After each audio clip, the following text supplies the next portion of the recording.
What happens when a politician struts into a neighborhood thinking he knows who matters and who doesn't? Yesterday, I was the man he looked straight past. Today, I'm the one he'll never forget. You ever notice how some people can walk into a place and act like the air belongs to them? Like the very ground under their feet is there to make them look important? That's how my Tuesday morning went. It was supposed to be nothing special. My knees, God bless 'em, don't take well to surprises anymore. 2 tours overseas, too many jumps out of things I probably had no business jumping out of, years of running on busted concrete, it all piles up. So I keep my mornings simple. Lincoln Park, a paper bag of breadcrumbs for the ducks, and a thermos of coffee so strong you could take rust off metal with it. The sky was the color of brushed steel, but the air smelled like fresh-cut grass and last night's rain. The benches still glistened with water, but I didn't care. I'd been through worse than a wet seat. I had my old army jacket zipped up to my neck, my baseball cap pulled low, and the intention of feeding my feathered friends in peace. But peace doesn't always knock before it leaves. I'd just settled into my favorite bench by the pond when I heard it. The low hum of expensive engines. Not the sputter of neighborhood cars. No, this was a polished purr, the kind that says, money. 3 black SUVs rolled up on the far side of the park, tires crunching over gravel. Out stepped the suits, not the kind you see at funerals or weddings. No, these were uniform suits, shoulders squared, sunglasses black enough to hide their intentions, jaws so tight it looked like smiling was against regulations. They moved in perfect sync, scanning the park like they expected an ambush from the ducks. And then the man himself emerged. Tall, white hair perfectly combed, probably had a stylist on payroll. Navy suit cut so sharp you could slice bread with it, smile polished to the exact wattage that plays well on camera. I knew him instantly. Senator William H. Rockwell. You couldn't turn on the news lately without seeing his face, talking about bridging divides and serving all communities. Always with the perfect lighting, the perfect crowd, the perfect photo op. I'm not one to get starstruck. I've met generals, I've met presidents, but this man carried himself like the room, or in this case the park, owed him a standing ovation just for showing up. First thing I noticed, every single person in his entourage was white. In this neighborhood, that's like opening a jazz club with no instruments. It stands out, and not in a good way. I kept tossing crumbs to the ducks, keeping my eyes down. I figured if I didn't feed his ego, maybe he'd pass me by. But Rockwell didn't just pass. As he walked by, his eyes flicked over me. No nod, no greeting. Just a quick scan. My hands, my jacket, my boots, my old army jacket, the one with the frayed cuffs and faded unit patch. Then the smallest curl of his lip. Not a smile. Something colder. And then he was gone, striding over to a group of white joggers like they were long-lost friends. That curl in his lip stuck in my head like a splinter. Now, I wasn't looking for approval from a politician, but there's a sting in being deliberately dismissed, especially when you've spent decades serving a country that doesn't always serve you back the same way. Thing was, I wasn't just in the park to feed ducks. I'd planned to meet some local JROTC kids later that morning. I mentor them when I can. Discipline, leadership, what real respect looks like. This was my 3rd time with them this year. Rockwell could talk all day about serving the community, but I was the one who actually knew the kids' names. "Mr. Carter," a voice called. I looked up to see a tall, lanky kid jogging over, backpack bouncing. He grinned like he'd just won the lottery. "My mom says to tell you thank you for helping me with my essay. I got an A." That made me smile. "Good job, son. You did the work. I just pointed you in the right direction. Right on cue, Rockwell passed by again.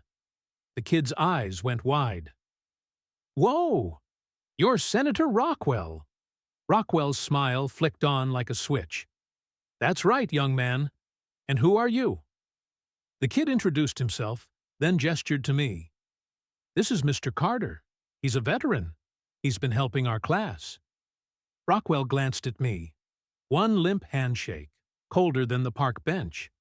Ah, veteran. Good, good. Like he was reading it off a checklist. Then he turned right back to the kid. There's a special kind of silence when you've been made invisible. It's not loud, it's heavy. I swallowed it down. The kid didn't need to see me bite back. But in my mind, that was strike two. About 10 minutes later, Rockwell's people started setting up a pop-up podium near the fountain. He was here to talk about community safety programs, which, judging by the way his security scanned the park, meant keeping certain people in check. I was about to leave when I saw it. A homeless man wandered too close to the podium. One of Rockwell's aides, slick hair, sharp suit, stepped in. I couldn't hear the words, but I saw the dismissive hand flick. The man turned away, shoulders slumping. That moment? That was the crack in my patience. Because I know what it feels like to be pushed out of a space without anyone bothering to ask your name. I stayed on that bench, coffee cooling in my hands, watching. Rockwell's speech rolled on, smooth as butter, hollow as a drum. He kept saying, "Our community," like it was a coat he could take off after the cameras stopped rolling. And behind me? Two aides talking low. Bad optics. We don't want too many, in the frame, one said. The other chuckled. Yeah, the old guy in the army jacket's fine. He's quiet. But keep the others back.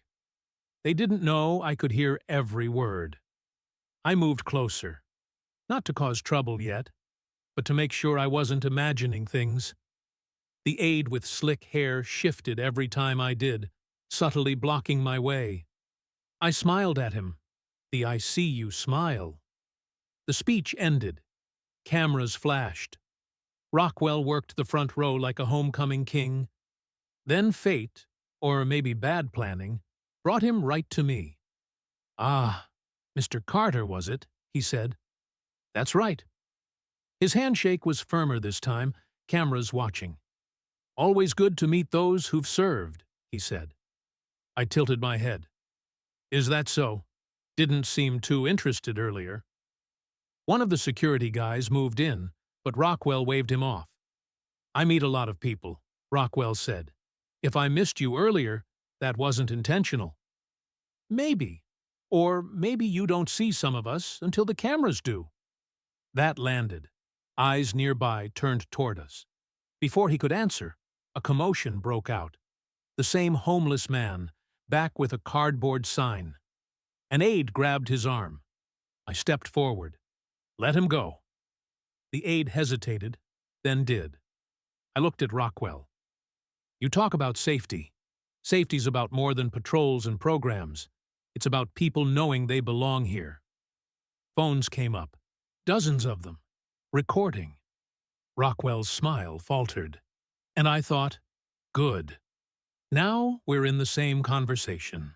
What happened next changed everything. You do not want to miss what unfolds when a man who's been underestimated one time, too many, finally decides to speak up. The crowd had gone still. Not the kind of still where people aren't paying attention, but the kind where every ear is tuned in. Mr. Carter, Rockwell said, voice smooth but tighter now, we value every member of this community. I gave a short laugh. You've got a funny way of showing it. I've been sitting here since before your SUVs rolled in. Only time you noticed me was when a teenager told you who I was. And even then, you looked past me. I've been here for years. Where have you been? A voice from the back, an older woman, said loud enough for everyone to hear, Hmm. Tell him. One of his aides tried to jump in. Sir, we should. I didn't even look at him. Funny. You're quick to move him along, but quicker to move folks like that man out. I pointed to the homeless man. Part of the safety plan, too? A ripple of murmurs. Some nods. Rockwell kept his composure, but I could see his jaw clench. I'm here to discuss solutions. You can't fix a problem you won't admit exists, I said. And you can't admit it if you won't look it in the eye. Phones everywhere now. A few live streams. I wasn't aiming for a viral moment, but it was already there. Someone called out from the back, "Man, I've been calling your office for 6 months." Then another voice, "Y'all only come around for elections." The aides were starting to sweat. One moved toward the portable speaker like he might cut it off. Rockwell lifted his hands. "Let's keep this respectful." "Respect," I cut in, "starts with seeing people. And yesterday, you didn't see me until you thought it would look good." That got a reaction. Half the crowd clapped. The other half leaned in closer. The homeless man, Marcus, I'd learn later, was still there, holding his sign. We are still here. That hit me. Yeah, we are still here.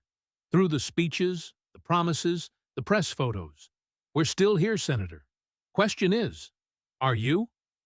The hum in the air shifted. This wasn't his stage anymore. Rockwell stepped closer. "Mr. Carter, I hear your concerns, and I'll—" "Don't just hear me. See me. See him. See them." I gestured to a cluster of older neighbors. "Because, if you can't see us here, you sure won't see us from your office." Phones up high now. The aides knew cutting this short would only make it worse. Rockwell extended his hand again. "I appreciate your time." I looked at it, then back at him. "We'll see." He walked off with his team, but the crowd didn't scatter the way they wanted. They stayed, talking, looking at me, looking at Marcus. I sat back on my bench. My coffee was cold, but I drank it anyway. Sometimes you take the bitter stuff just to remember what it tastes like. FOMO hook number 2. We're at the edge now. Everything you've been waiting for is about to happen. And when it does, the entire balance of this story flips. Stay for the moment that will put everyone in their place. Next morning, I was back.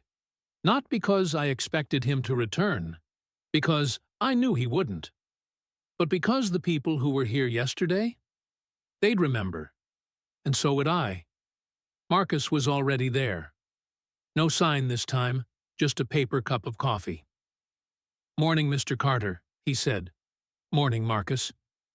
We talked about nothing much. Weather, ducks, the way the park smells after rain. But I could feel eyes on us. Then, like a bad sequel, the Blacktown car rolled in. One SUV behind it. Rockwell stepped out. No crowd, no podium. Just him, 2 aides, and a face that wasn't trying to smile this time. He walked straight toward me. "Mr. Carter," he said, "we need to talk." I leaned back. "We're talking. Privately." I shook my head. "If it's about yesterday, it wasn't private then. It's not private now." He glanced around. There were already people close enough to hear. "I think there's been a misunderstanding. Your office wasn't returning calls?" "Yeah, I heard. But this isn't about phone lines. This is about you walking into a neighborhood and acting like some of us don't count." An aide tried again. "Mr. Carter, the senator—" I raised a hand without looking at him. "I'm talking to him, not you." Rockwell's jaw worked. I admit, my approach could have been more inclusive. "Inclusive," I repeated, with a dry laugh. "That's the word you're going with? You walked past me like I was part of the bench. You had a man removed from public space for holding a sign. And now you think a softer word fixes it?" People were listening now, openly. I pulled a folder from my jacket. Thick, edges worn. You know what this is, Senator? I can't say I do. I opened it enough for him to see the top page. My service record, 2 tours, commendations for actions your speeches pretend to understand. This isn't about ego, it's about receipts. You want to talk service to the community? This is my resume. Next came the photos. Me in uniform, me at the after-school program, me and Marcus handing out blankets last winter. And at the back, a newspaper clipping from 15 years ago about a man who stopped an armed robbery in this very neighborhood. That man was me.